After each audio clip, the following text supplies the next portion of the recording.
Number 49 of page 243 has the rational expression that we have to find the values that are less than or equal to 0.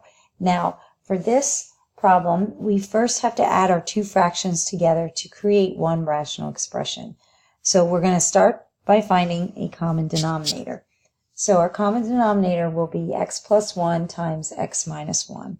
So creating my common denominator gives me the fraction x minus 3 over x plus 1 times x minus 3, and then plus x plus 1 over x plus 1 times x minus 3, and that's less than or equal to 0.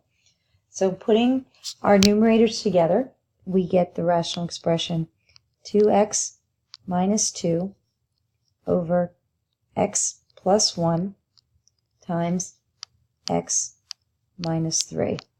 So now we can find our zeros and our undefined values. So our zeros come from the numerator, and we only have 1. We get x equals 1. And our undefined values come from the zeros of the denominator. And we have 2 of those. We have x equals negative 1 and x equals 3. Now we can set up our sign chart.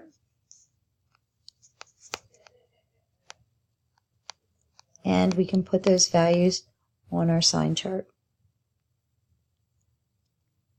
So the smallest of those is negative 1.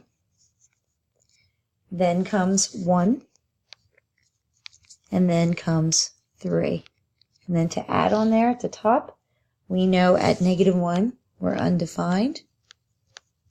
At 1 we have a 0. And at 3 we are undefined. Now that definitely comes into play in this problem because we're looking for values that are less than or equal to 0. So the only time we can have a closed bracket that we can include one of our zeros or undefined values is at the 0, which is 1. That's if we're using 1 in our interval, that's the only time we can use a closed bracket. So let's pick our values to substitute.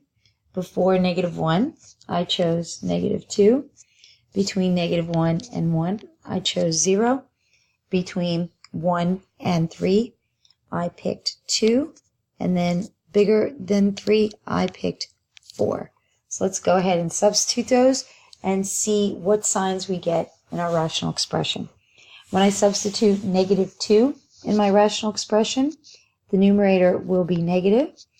And in the denominator, the first parenthesis will be negative, and the second parenthesis will also be negative. So we have a negative divided by a positive, so we get a negative value.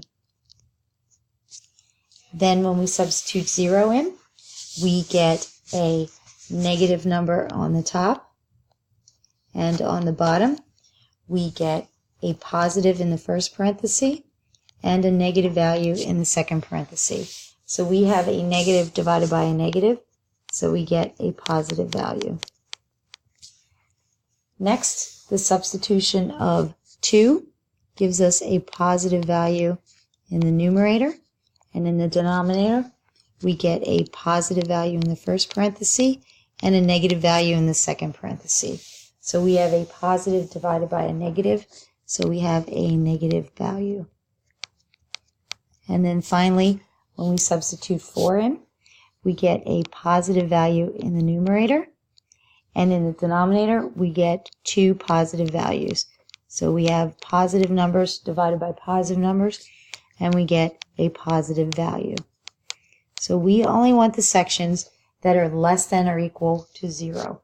So our solution set is going to be from negative infinity to negative 1, and I have to keep that in open parentheses because negative 1 is undefined for our function. And the other section is from 1 to 3. Now I can include 1 because that's a 0, because I want to know not only where it's less than 0, but also equal to. And then 3 is again an undefined value, so I have to keep that in open parentheses. And that will be our solution set.